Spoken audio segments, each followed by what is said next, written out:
नमस्कार, मैं हूं दीपाली राणा। आप देख रहे हैं योर मनी, पर्सनल फाइनेंस से जुड़ा हमारा स्पेशल शो जो हर रोज हम अपने व्यूअर्स के लिए लेकर आते हैं ताकि उनकी मदद कर सके अच्छा पोर्टफोलियो बनाने में, बेहतर शुरुआत करने में, अपने फाइनेंशियल गोल्स को पूरा करने में। योर मनी हर कदम पर करता है आपकी मदद। तो अगर आपके पास कोई भी क्वेश्चन है आपके पोर्टफोलियो से जुड़ा हुआ तो आप अपने सवाल हम तक पहुंचा सकते हैं। योर मनी में शामिल होने का तरीका बेहद आसान है। आप email, social media platforms, WhatsApp के थ्रू कनेक्ट कर सकते हैं। 7045220000 हमारा व्हाट्सएप नंबर है। yourmoney@nwt.com हमारी ईमेल आईडी है। इसके अलावा आप कनेक्ट कर सकते हैं सोशल मीडिया प्लेटफॉर्म्स पर भी, और हमारा जो हैंडल है CNBC आवाज़ का फेसबुक, ट्विटर पर, उस पर जाइए। आप ये शो लाइव भी देख सकते हैं और अपनी क्वेरीज पोस्ट भी कर सकते हैं #AskAwaz योर मनी लिखकर। तो यह है तरीका इस शो में पार्टिसिपेट करने का। अब मिलवाते हैं आज के एक्सपर्ट से। हमारे साथ मिस्टर हर्षवर्धन रुंगटा मौजूद हैं जो कि रुंगटा सिक्योरिटीज़ की CFP हैं। मिस्टर रुंगटा, नमस्कार, स्वागत है आपका योर मनी पर। और क्वेरीज लें उससे पहले बातचीत करते हैं कुछ कैटेगरी ऑफ फंड्स की, स्पेशली उन व्यूअर्स के लिए जिनको मालूम है कि एक्सपोजर कहाँ कहाँ लेना है, बट कई बार कंफ्यूजन उनको स्कीम नेम्स को लेकर हो जाता है। तो इसीलिए आज हम बातचीत करेंगे मिड कैप और मल्टी कैप कैटेगरी के बारे में। तो पहले तो समझ लेते हैं कि 2023 के आउट परफॉर्मिंग फंड्स कौन से रहे हैं दोनों कैटेगरीज में, और उसके बाद कुछ नेम्स पर भी राय लेंगे। तो बताइए मिस्टर रुंगटा, 2023 के परफॉर्मर्स मिड कैप और मल्टी कैप कैटेगरी में कौन से रहे? So well Deepali, mid cap अगर हम 2023 का कैलेंडर ईयर देखें तो इसमें बहुत क्लियर है कि मिड कैप सेगमेंट में पर्टिकुलरली इंडेक्स फंड्स ने ज्यादा बेटर काम किया as compared to active funds. तो फंड मैनेजर्स ये हमेशा दुविधा में रहते थे कि वैल्यूएशन बहुत ज्यादा है, तो उनका जो कैश होल्डिंग थी वो प्रॉब्ली ज्यादा थी। तो इन एनी केस 2023 का जो एवरेज कैटेगरी रिटर्न है वो करीबन 45 to 50% आसपास है। और उसमें तीनों इंडेक्सेस अगर हम पहले बात करें, सो एक है इडिविस निफ्टी मिड कैप 150 मोमेंटम 50, दूसरा एक्सिस निफ्टी मिड कैप 50, और तीसरा अगर हम इंडेक्स की बात करें तो निफ्टी 50 जो इंडेक्स है वो भी अच्छा परफॉर्मेंस दिया। So Motilal Oswal Nifty mid cap 150। Active fund management की अगर बात करें तो Mahindra Manulife mid cap fund ने अच्छा काम किया, और निप्पॉन इंडिया ग्रोथ फंड ने। सो ये हो गया मिड कैप कैटेगरी। हमने देखा कि तीनों इंडेक्सेस आ गए और एक्टिव में दो स्कीम्स हैं। जहां मल्टी कैप की बात है, लास्ट एक साल में आप देखेंगे काफी फंड हाउसेस ने न्यू लॉन्चेस किए थे। सो हमने जब ये लिस्ट निकाली स्कीम्स की तो उसमें हमने जो न्यू स्कीम्स हैं उन्हें एक्सक्लूड किया, सिर्फ उन्हीं स्कीम्स को कंसिडर किया है जिन्होंने एक साल कंप्लीट किया है। तो उसमें HDFC multi cap, Kotak multi cap, Nippon India multi cap, ICICI Pru multi cap और Mahindra Manulife multi cap fund, ये 2023 की जो स्कीम्स थी, जो एवरेज में जो इन्वेस्टर को रिटर्न मिला होगा वो करीबन 38 to 42% के आसपास मिला होगा। ओके, चलिए, तो ये तो कुछ बेस्ट परफॉर्मिंग कैटेगरीज रही, लेकिन अगर हम बातचीत करें कि कहाँ पैसा बन सकता है 2024 में, कौन सी वो कैटेगरीज हैं जिसको एक इन्वेस्टर देख सकता है, तो उस बारे में बताइए मिस्टर रुंगटा। कुछ फंड्स जो आपको बेस्ट दिख रहे हो 2024 के लिए दोनों कैटेगरीज में? जी हाँ दीपाली, सो एक बात है कि जब भी हम कोई स्कीम लेते हैं हम एक साल का परफॉर्मेंस के बेसिस पे नहीं लेते हैं, बट नेवरदलेस जो मैं स्कीम्स 2024 के लिए शॉर्टलिस्ट कर रहा हूँ mid cap and multi cap category में, उसमें एक्टिव फंड मैनेजर्स को इंक्लूड कर रहा हूँ, इसी कारण से ये समझते हुए कि वो अभी अपने आप को रीअलाइन कर लेंगे मार्केट एक्सपेक्टेशंस के साथ। So Nippon India growth fund, ये मिड कैप कैटेगरी बता रहा हूँ। Motilal Oswal Nifty mid cap 150 index, तो एक इंडेक्स भी हमने रखा है। WhiteOak mid cap fund, Mirae asset mid cap and ICICI Pru mid cap. So ये होगी मिड कैप की promising mid cap fund managers and schemes 2024 के लिए। एंड मल्टी कैप कैटेगरी में मोटा मोटी वही लिस्ट बना लीजिए जिनकी लास्ट जो करंट 2023 के जो रिटर्न्स हैं, जिन्होंने अच्छा परफॉर्मेंस दिया, वही स्कीम्स को देखते हुए मोटा मोटी वही है। So HDFC multi cap, Kotak multi cap, Nippon India multi cap, ICICI Pru multi cap and I have added SBI multi cap. So ये स्कीम्स हैं जो काफी अच्छी फंड मैनेजमेंट टीम है, फंड हाउसेस अच्छे हैं जो इन्वेस्टर्स कंसिडर कर सकते हैं। ओके, चलिए, तो ये कुछ कैटेगरीज के नेम्स भी आपको सजेस्ट किए गए हैं 2024 के लिए, आप अकॉर्डिंगली इन्वेस्ट कर सकते हैं। तो ये रहा है आपके लिए मल्टी कैप और मिड कैप, इन दोनों ही कैटेगरीज में। लेकिन चलिए अब फटाफट से सवाल जवाब के सिलसिले को शुरू करते हैं और पहले कॉलर से बातचीत करते हैं। हमारे साथ योगेश शर्मा दिल्ली से मौजूद है अपना क्वेश्चन पूछने के लिए। योगेश नमस्कार, बताइए क्या सवाल है आपका? मैम मैंने आपका पोर्टफोलियो अपना पोर्टफोलियो आपको सेंड किया हुआ है। मेरे 2 गोल है मैम। ओके, मेरे 2 गोल बताइए। हैं। एक पहले फर्स्ट 5 इयर्स में मुझे 6 लाख रुपए की रिक्वायरमेंट है। इसके लिए मैंने 2 म्यूचुअल फंड लिए हुए हैं, मतलब स्कीम लिए हुए हैं। एक है आईसीआईसी प्रूडेंशियल वैप और एचडीएफसी वैप। दोनों में 3-3 हजार रुपए मैं पे कर रहा हूँ, सेव कर रहा हूँ। और दूसरा मेरा गोल है 12 ओके, साल में 1 करोड़ रुपए, जिसके लिए मैं 5 म्यूचुअल फंड स्कीम कर रहा हूँ। डीएसपी निफ्टी 50 इक्वल वेट 2500 रुपए, पराग पारिक 4000 रुपए, HDFC retirement equity saving fund 2500 रुपए, ICICI Pru large and mid cap 2500 रुपए और Nippon India multi cap fund 2500 रुपए। ओके, ठीक है। तो पोर्टफोलियो तो इन्होंने बताया, अब अपने एक बार गोल्स बताइए, क्या गोल लेके चल रहे हैं, क्या विजन है? मैडम 2 गोल है। पहला गोल एक 6 लाख रुपए चाहिए मुझे 5 साल बाद, और एक 12 साल बाद 1 करोड़ के आसपास चाहिए, 1 करोड़ रुपए चाहिए सर।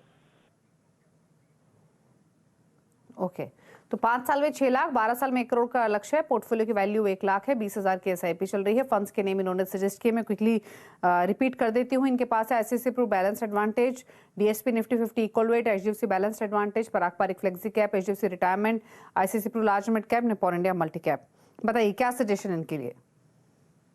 वेल योगेश जी, आपने ना बहुत मेटिकुलसली अपना पोर्टफोलियो डिजाइन किया है, सो आई एम वेरी हैप्पी ये देखते हुए कि आपने जो शॉर्ट टर्म गोल्स है उसके लिए आपने एक डायनेमिक एसेट एलोकेशन प्लान लिया है, और आपके जो लॉन्ग टर्म गोल्स है उसके लिए आपने इक्विटी लिया है। सो आपके पोर्टफोलियो के बारे में मैं इतना सिर्फ कहूंगा कि कोई स्कीम में बदलाव करने की जरूरत नहीं है। थोड़ी डुप्लीकेशन है, मतलब मैं अगर कहूंगा कि एक माइनर कंसोलिडेशन कर सकते हैं, लेकिन इतनी कोई क्रिटिकल नहीं है कि आपको कोई चेंजेस फिलहाल करने की जरूरत है। सो आप कंटिन्यू करिए, लेकिन और स्कीम आगे जाते हुए जोड़िएगा मत। ये सेट बहुत अच्छा है। मेरा कंसर्न सिर्फ आपके गोल्स को लेके है।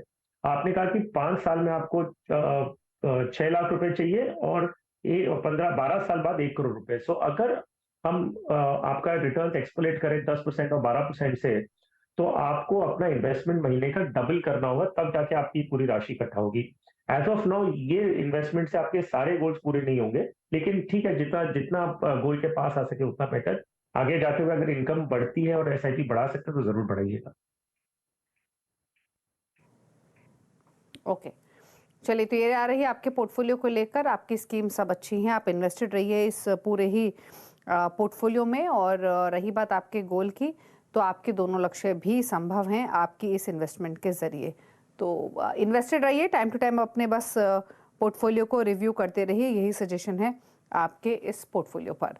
बात करेंगे अगले कॉलर से। मनिंदर सिंह हमारे साथ हैं सवाल पूछने के लिए। मनिंदर नमस्कार, बताइए क्या सवाल है आपका?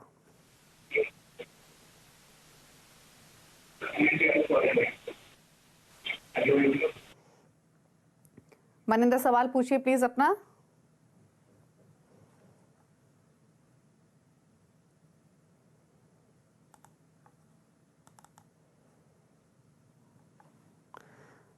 अगर आपको ऑडियो मिल रही है तो प्लीज अपना क्वेश्चन पूछिए।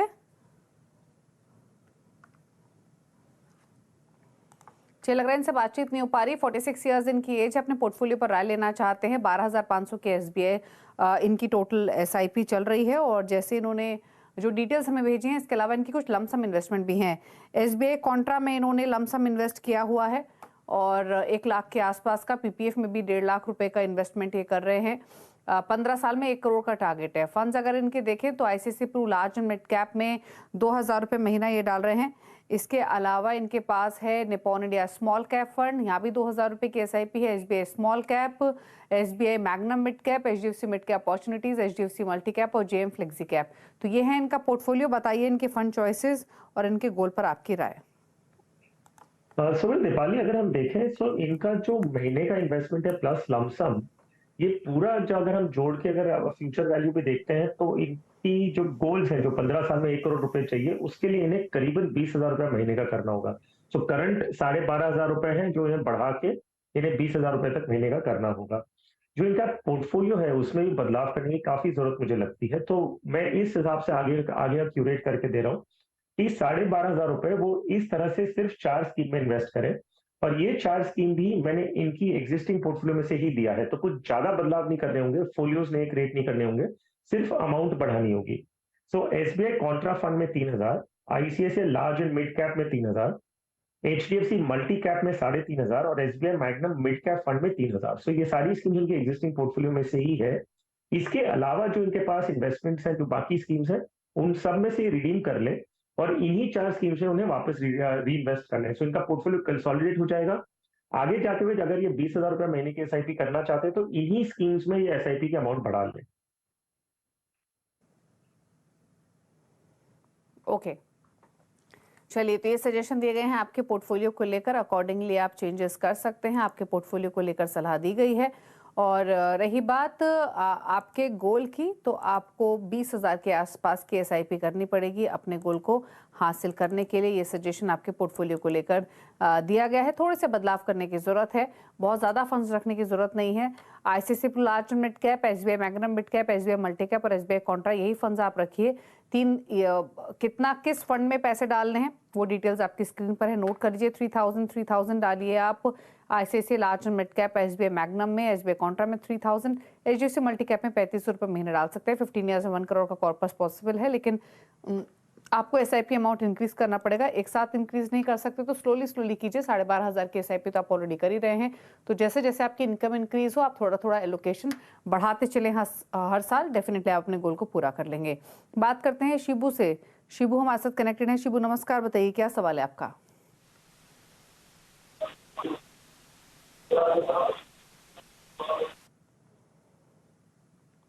शिबू, अगर आपको आवाज मिल रही है तो प्लीज अपना क्वेश्चन पूछिए। हेलो हेलो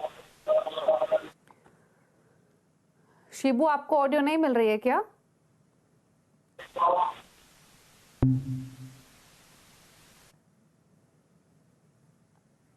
चलिए, इनका सवाल ले लेते हैं। इन तक ऑडियो नहीं जा रही है, कुछ तकनीकी खामी हो सकती है।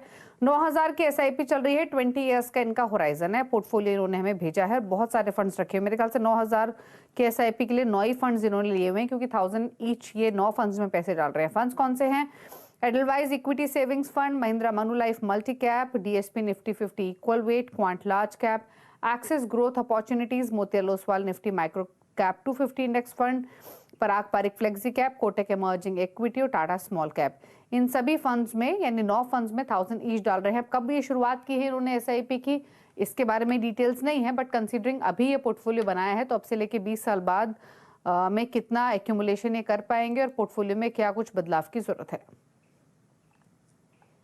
सो दीपाली, आपने शुरुआत में सही कहा कि इन्हें 9 स्कीम्स ले रखी इन्होंने और 9,000 रुपया कर रहे हैं। सो 1,000 रुपया 9 स्कीम्स में डिवाइड करके इन्वेस्ट कर रहे हैं। तो शिबू जी देखिए, आप जो डाइवर्सिफिकेशन का पर्पस अचीव करना चाह रहे हैं ना, आप ये देखते हैं कि मेरा पैसा अलग अलग कैटेगरी में जाए, अलग फंड मैनेजर्स के पास जाए। सो आपने जो स्कीम्स ली हैं उसमें बहुत सारा डुप्लीकेशन है।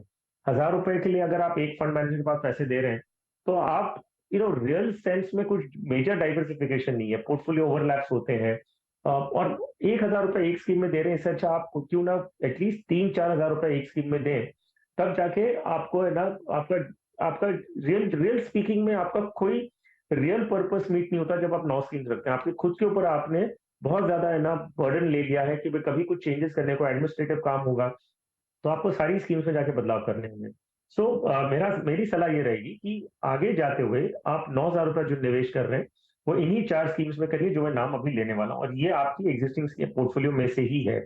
डीएसपी निफ्टी 50 इक्वल वेट, इसमें 3,000 करिए। आप अभी 1,000 कर रहे हैं, उसकी जगह बढ़ा के उसे 3,000 रुपए कर दीजिए।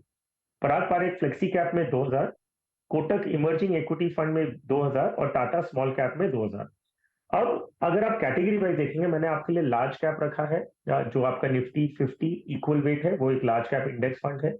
इमर्जिंग इक्विटी फंड कोटक का जो है वो मिड कैप है। पराग पारिक फ्लेक्सी कैप ये एक्टिव है, और active fund management flexi cap category का है, लेकिन लार्ज कैप में ज्यादा एलोकेशन है। और टाटा स्मॉल कैप, तो आपको सारे सेगमेंट में एलोकेशन मिल चुका है और 4 फंड में आपका काम हो रहा है। आपको 9 फंड्स की बिल्कुल जरूरत नहीं है। आगे जाते हुए एसआईपी अगर बढ़ानी भी है तो इन्हीं फंड्स में आप बढ़ा सकते हैं। एक एक स्कीम में आप 10-15 हज़ार रुपए भी अगर डालते हैं तो कोई रिस्क नहीं है इन दैट सेंस की भी आप अलग अलग फंड मैनेजर लेना चाहेंगे। और बाकी की जो स्कीम्स हैं उनमें से रिडीम करिए और इन्हीं 4 में अपना पोर्टफोलियो कंसोलिडेट कर ले, तो आपके लिए आगे जाते हुए मैनेज करना भी आसान हो जाएगा। ओके, चलिए, तो ये रहा सजेशन आपके लिए। 9 फंड्स की जरूरत नहीं है, 9,000 के लिए कम फंड्स रखिए, सिर्फ 4 ही फंड्स काफी होंगे। और वो 4 फंड्स कौन से हो सकते हैं वो आपकी स्क्रीन पर है, नोट कर लीजिए किस फंड में कितने पैसे आपको डालने हैं। डीएसपी निफ्टी 50 इक्वल वेट रखिए, इंडेक्स फंड के एक्सपोजर के पर्सपेक्टिव से 3,000 रुपये महीना डालिए, कोटक एमर्जिंग इक्विटी में 2,000 रुपये महीना डालिए, पराग पारिक फ्लेक्सी कैप में 2,000 और टाटा स्मॉल कैप में 2,000। 9,000 के लिए 4 फंड्स ही काफी है। इन 4 फंड्स को रखिए पोर्टफोलियो में, बाकी फंड्स में इन्वेस्टेड रहने की जरूरत नहीं है। बहुत बड़ा पोर्टफोलियो रखने से ज्यादा रिटर्न्स मिलेंगे ऐसा नहीं होता। क्वालिटी फंड्स रखिए, कम रखिए, आपके लिए भी उनकी परफॉर्मेंस को ट्रैक करना, मैनेज करना इजी रहेगा। रुक रहे हैं इसी के साथ एक ब्रेक के लिए। ब्रेक के उस पर कुछ और क्वेरीज लेंगे। हर्षवर्धन उंगटा हमारे साथ बने हुए हैं, चल वापस आते हैं।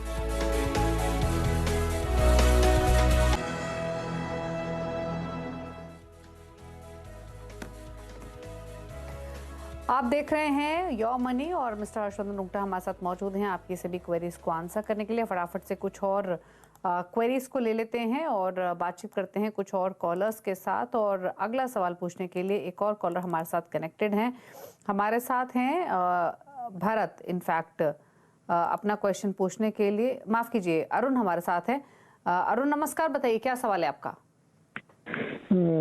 मेरा म्यूचुअल फंड से रिगार्डिंग मेरा क्वेरी है। लास्ट मंथ मैंने एसबीआई कॉन्ट्रा में 2000 का स्टार्ट किया है और इसके अलावा मेरा है कि मैं 2000 पर मंथ में इन्वेस्ट कर सकता हूं। तो लार्ज, मिड और स्मॉल कैप और इंडेक्स फंड कौन कौन से बेटर रहेंगे जो मैं आगे 10 साल में कितना अमाउंट में ले पाऊंगा? अराउंड मेरा टारगेट है ओके 1 करोड़ का। ठीक है, 20 ईयर्स में 1 करोड़ का टारगेट है। पहला कदम ये आगे बढ़ा चुके हैं। एक फंड ले लिया है इन्होंने एसबीआई कॉन्ट्रा का, जिसमें 2,000 रुपए डाल रहे हैं। 20,000 की एडिशनल एसआईपी करनी है। लार्ज, मिड, स्मॉल कैप या फिर इंडेक्स फंड कौन सा चुने ये, तो बेसिकली एक्सपैंड करना है इनको अपना पोर्टफोलियो। 20 ईयर्स के पर्सपेक्टिव से 1 करोड़ का टारगेट है। क्या सजेशन इनके लिए?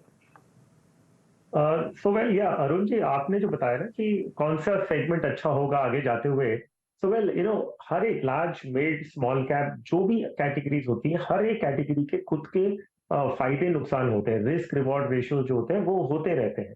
नाउ आपको अपनी रिस्क एपिटाइट के हिसाब से अपना एलोकेशन करना है। किसी की रिस्क एपिटाइट ज्यादा होती है तो बोलते हैं मुझे स्मॉल कैप में ज्यादा रखना है, किसी को एक अलग तरह का पोर्टफोलियो बनाना है तो वो लार्ज कैप ज्यादा रखते हैं। तो इन एनी केस आप एक नए इन्वेस्टर हैं, उसके लिए मैं आपको सुझाव दूंगा कि आप लार्ज कैप, इंडेक्स फंड्स और आप कॉन्ट्रा फंड्स, आप ये इससे अपना पोर्टफोलियो बनाएं। आपने कॉन्ट्रा फंड एक अपने पोर्टफोलियो में ऑलरेडी जोड़ रखा है। तो 20,000 रुपए जो आपको इन्वेस्ट करना है, एक इंडेक्स फंड, आपके लार्ज कैप इंडेक्स फंड बता दूं, ICICI Pru Sensex index fund, इसमें 10,000 रुपए। एसबीआई कॉन्ट्रा फंड में जिसमें आप अभी 2,000 रुपए कर रहे हैं, उसमें बढ़ा के उसे 5,000 रुपए करिए।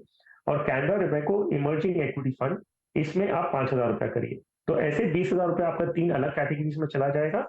लार्ज कैप हेवी पोर्टफोलियो बना रहा हूं मैं थोड़ा, क्योंकि आप एक नए इन्वेस्टर हैं। और ये पोर्टफोलियो आप 1 in 2 years रिव्यू करिए।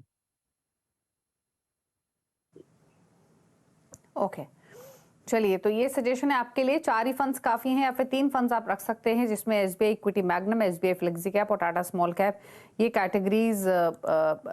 इनफैक्ट एसबीआई कॉन्ट्रा तो आपके पास है ही, जिसमें 5,000 डालिए, 5,000 आप डालिए कैनरा बुक इमर्जिंग इक्विटी में, और ICICI Pru Sensex index fund में 10,000 डालिए। तो ये 3 फंड्स रखिए 20,000 के लिए। और एडिशनल करें इन फ्यूचर तो आप वापस पूछ सकते हैं शो में आकर, लेकिन एक कैटेगरी आपके पास ऑलरेडी है, 2 और ऐड कर लेंगे तो काफी है। जरूरी नहीं है कि 20,000 के लिए बहुत ज्यादा फंड्स लेने की जरूरत है। ICICI Pru Sensex index, Canara बुक इमर्जिंग इक्विटी, इनको ऐड कीजिए। एसबीआई कॉन्ट्रा में 2,000 ऑलरेडी डाल रहे हैं, यहाँ पर एक्सपोजर बढ़ाइए। बात करेंगे अब अगले कॉलर की। भारत ने सवाल भेजा है, 20,000 की एसआईपी चल रही है, छोटा पोर्टफोलियो है, अच्छी बात यह है। अब ये फंड चॉइसेस कैसी है ये मिस्टर उंगटा से पूछ लेते हैं। SBI equity minimum variance fund 10,000 रुपए महीना, एसबीआई फ्लेक्सी कैप 5,000 रुपए महीना और टाटा स्मॉल कैप में भी 5,000 रुपए महीना है। बताइए क्या सजेशन के लिए? तो दीपाली, अच्छी बात है कि 20,000 इन्वेस्ट कर रहे हैं और 3 स्कीम्स ही ले रखे हैं अपने पोर्टफोलियो में। तो ये short and precise and concise portfolio जो है उस कैटेगरी के लिए ठीक है, आई मीन उस पैरामीटर पे ठीक है। नाउ अगर इनका हम पोर्टफोलियो देखें, इसमें लार्ज कैप हैवी है और एक इनके पास स्मॉल कैप है। तो क्यों ना हम ऐसा पोर्टफोलियो बनाएं जिसमें हम इको अच्छा बैलेंस करें, जिसमें मिड कैप फंड भी जोड़ा जाए। तो इनके स्कीम्स जो है वो सारी अच्छी हैं। Only for the sake of balancing मैं एक बदलाव सजेस्ट कर रहा हूं। तो अगर इन्हें नहीं करना है तो नहीं करें, तो भी कोई दिक्कत नहीं है। सिर्फ एक बैलेंसिंग पॉइंट ऑफ व्यू से एक बदलाव बता रहा हूं। इन्हें इनके पास जो SBI equity minimum variance plan है, इसकी जगह पे ये एक मिड कैप फंड जोड़ ले। So white okay mid cap fund ये अपने पोर्टफोलियो में जोड़ सकते हैं। तो इनके पास large cap, mid cap and small cap सारी इनके पास एलोकेशन हो जाएंगे और इनका लंबा नजरिया है। अगर हम देखें तो ये लॉन्ग टर्म इन्वेस्टमेंट के पॉइंट ऑफ व्यू से देख रहे हैं, क्योंकि इन्होंने बताया नहीं कितना टाइम होराइजन है, बट जिस हिसाब से इन्होंने इक्विटी पोर्टफोलियो बनाया है, मान के चल रहा हूँ कि 8 से 10 साल का इनका टाइम होराइजन होगा। तो इस पॉइंट ऑफ व्यू से मैं फिर से दोहरा रहा हूँ, बदलाव करने की वैसे कोई जरूरत नहीं है, लेकिन अगर आप एक मिड कैप जोड़े बैलेंस लाने के लिए अपने पोर्टफोलियो में, तो SBI equity minimum variance fund की जगह पे आप White okay mid cap fund जोड़े, तो आपके पास फ्लेक्सी कैप, मिड कैप और स्मॉल कैप तीनों फंड आपके पोर्टफोलियो में हो जाएंगे। ओके, तो एक छोटा सा बदलाव आपको सजेस्ट किया गया है। बाकी आपके दोनों फंड सही हैं। अच्छी बात है कि आपका पोर्टफोलियो क्लटर्ड नहीं है। आप SBI equity minimum variance fund से निकल के White okay mid cap fund शामिल कर सकते हैं। तो एक मिड कैप फंड ऐड कर लेंगे तो एक डिसेंट एक्सपोजर हो जाएगा। तो यानी नया पोर्टफोलियो आपका कैसा होना चाहिए? White okay mid cap fund में आप 10,000 रुपये डाल सकते हैं। एसबीआई फ्लेक्सी कैप और टाटा स्मॉल कैप में आप ऑलरेडी 5-5 हज़ार रुपये डाल रहे हैं। तो एक बदलाव आपको सजेस्ट किया गया है, उस हिसाब से आप चेंजेस कर सकते हैं। चलिए अब पूछ लेते हैं मिस्टर रुंगटा के टॉप 4 फंड्स, कौन से फंड्स उन्होंने आइडेंटिफाई किए हैं और हमारे व्यूअर्स के लिए, और अगर नया इन्वेस्टमेंट भी करना हो तो भी आप इन 4 फंड्स को एज अ पैकेज के तौर पे देख सकते हैं लॉन्ग टर्म विजन के हिसाब से। तो बताइए मिस्टर रुंगटा, आपकी चॉइसेस क्या हैं? सर वेल दीपाली, चॉइसेस वही हैं। मैं जो कॉन्सेप्चुअली हम बता रहे हैं कि कोई भी इन्वेस्टर अपना पोर्टफोलियो बनाना चाहते हैं तो अलग अलग सेगमेंट में डालिए, ताकि आपका एक्सपोजर जो है वो मार्केट के थ्रू आउट द मार्केट रहेगा। सो पराग पारेख फ्लेक्सी कैप, ये एक लार्ज कैप, ज्यादा हैवी, मतलब सारे फ्लेक्सी कैप आज की तारीख में ज्यादा लार्ज कैप की तरफ एलोकेटेड है। इसमें इंटरनेशनल एक्सपोजर भी मिल जाता है आपको। ABSL Nifty 50 equal weight index fund, ये एक निफ्टी 50 की सारी जो कंपनियां उसमें 2% सब में एलोकेट होता है, तो आपके 50 कंपनियों में इक्वल एलोकेशन रहेगा। सो एक लार्ज कैप ओरिएंटेड फंड है। White oak capital mid cap fund एक actively manage mid cap fund है। और multi cap fund ICICI pru multi cap, इसमें आपको large, mid and small cap, ये भी एक्टिवली मैनेज है। सो फंड मैनेजर्स अपने चॉइस के बेसिस पे कंपनीज को ऐड करते हैं। सो ये एक पोर्टफोलियो ऐसा बन सकता है आपका, जिसमें आपके हर एक मार्केट सेगमेंट में एक्सपोजर होगा। और जो बेहतरीन फंड मैनेजर्स हैं वो ये फंड्स को मैनेज करते हैं। सो आपका एक पोर्टफोलियो अच्छा बनता हुआ बन सकता है आगे जाते हुए। ओके, तो Parag Parekh flexi cap, Aditya Birla Nifty 50 equal weight index fund, white oak capital mid cap fund और आईसीआईसीआई प्रू मल्टी कैप, तो ये फंड चॉइसेस हो सकती हैं एक नए पोर्टफोलियो के हिसाब से, जिसमें आपको index, mid cap, multi cap और साथ साथ फ्लेक्सी कैप कैटेगरीज में एक्सपोजर मिल रहा है। लेकिन ये एज अ पैकेज है, या फिर आपके पोर्टफोलियो में इनमें से कोई सी कैटेगरी मिसिंग है तो भी आप किसी एक को पिक कर सकते हैं। चलिए, शुक्रिया मिस्टर रुंगटा आने के लिए शो में और अपने व्यूज़ सभी क्वेरीज को देने के लिए और साथ ही अपने फंड चॉइसेस भी शेयर करने के लिए। Thank you so much. इसी के साथ एक ब्रेक, और ब्रेक के उस पर भी खबरें जारी है CNBC आवाज़ पर। नमस्कार।